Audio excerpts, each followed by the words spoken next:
Hello, my name is Sister Freya, and I'd love to give you some thoughts about hysterectomies as it pertains to Black women. And the question is, do I think hysterectomies are necessary? And my answer will be usually not. And the sooner you can rectify whatever situation is going on with your womb, the more opportunities that you would have to save your womb. Your womb, as in both your uterus, your fallopian tubes, and your ovaries. Some of the reasons why Black women end up getting, probably the number one reason why Black women end up getting hysterectomies is for fibroid overgrowth. And because of these fibroids, it can make women have very long menstrual cycles, where they're losing a lot of blood. They can also have an extended pelvis. They can have a lot of pain. They can also have urinary incontinence because of the weight of the fibroids and them pressing down on the bladder. They can have chronic bladder infections as well as other infections and other complications that are related to those fibroids. And a lot of times when they end up going to the gynecologist and those fibroids are caught, oftentimes they're too large to really do anything except for a surgical intervention. So, of course, now, at the very least, at least modern medicine is doing a few less hysterectomies than they were back in the 80s and 90s to give people more of an opportunity, because women are having children later in life. Maybe your first relationship or second or third relationship doesn't work out, but a lot of women are getting married in their late 30s and 40s and marrying men with no children and want to start over again. And so because of that phenomenon that's happening right now, it's better to keep your womb intact so that you have a longer life to have more children.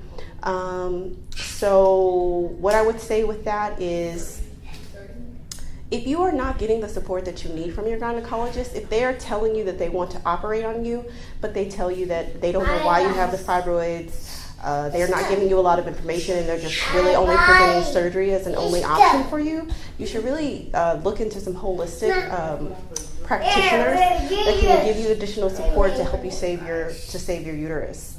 I would say in very rare instances, if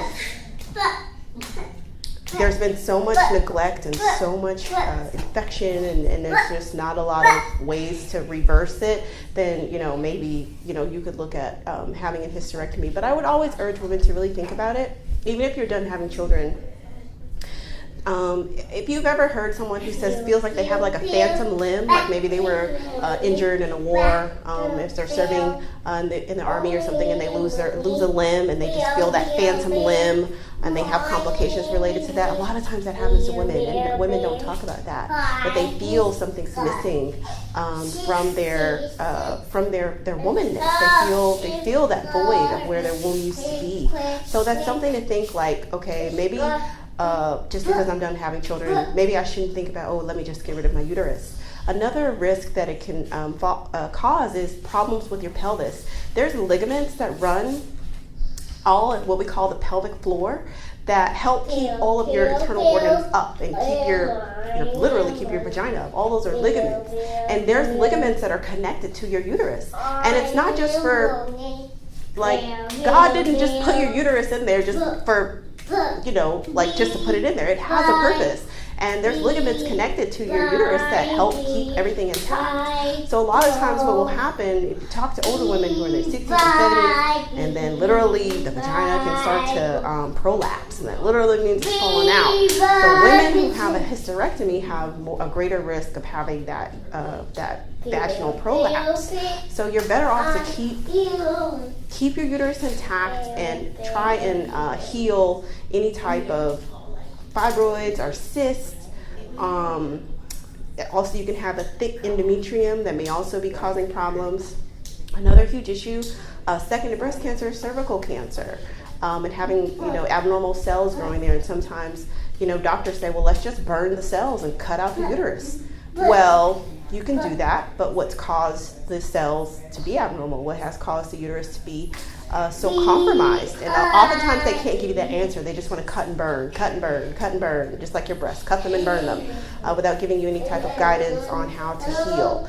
So I hope I've provided some information and some insights as to keeping your womb, or how you might, some different alternatives you can think about as far as keeping your womb intact. So if you have any other questions, let me know.